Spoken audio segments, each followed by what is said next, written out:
ఎక్కడ కళాకారులు గౌరవించబడతారో, సన్మానించబడతారో ఆ రాజ్యం సుభిక్షంగా ఉంటుంది, చల్లగా ఉంటుంది అన్నది మన పెద్దలు చెప్పిన మాట. ఈ రోజున ఈ పౌర సన్మాన సభ చూస్తుంటే, ఇంతమంది వేల మంది తరలి వచ్చేటువంటి సభ చూస్తుంటే, ఇంత పద్మ పురస్కారాలతో ఇంతమంది కళాకారులకు, గొప్ప వ్యక్తులకు ఇక్కడ సన్మానం జరుగుతుంటే నాకు అది అక్షర సత్యం అనిపిస్తుంది. అలాగా అది గుర్తుకొచ్చేలాగా ఉన్నటువంటి ఈనాటి ఈ సభ తెలంగాణ రాష్ట్ర ప్రభుత్వం పద్మ అవార్డు గ్రహీతలకు ఇలా గౌరవిస్తున్న ఈ సభలో ముఖ్య అతిథిగా విచ్చేసినటువంటి మా మిత్రులు గౌరవనీయులు శ్రీ రేవంత్ రెడ్డి గారికి, మరొక సోదర సమానులు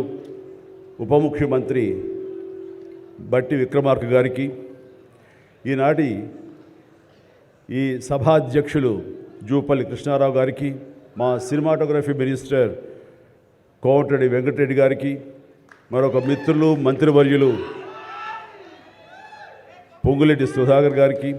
శ్రీనివాస్ గారికి, ఇక ఇతర పెద్దలకు, అలాగే సిఎస్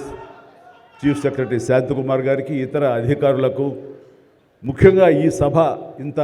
నిండుదనంగా ఇంత హుందాగా ఉంది అంటే కారణం తెలుగుదనానికి, తెలుగు వేష భాషలకి హుందాతనం తీసుకొచ్చి తెలుగుదనానికి నిలువెత్తు నిదర్శనంగా నిలబడి ఉండేటటువంటి గొప్పవారు, మేము ఆరాధించేవాళ్ళు మన మాజీ ఉపరాష్ట్రపతి శ్రీ వెంకయ్య నాయుడు గారికి,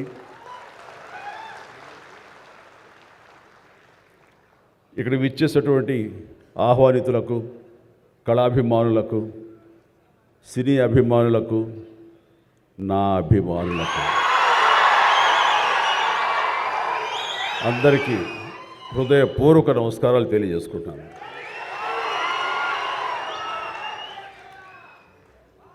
నాకు నిజంగా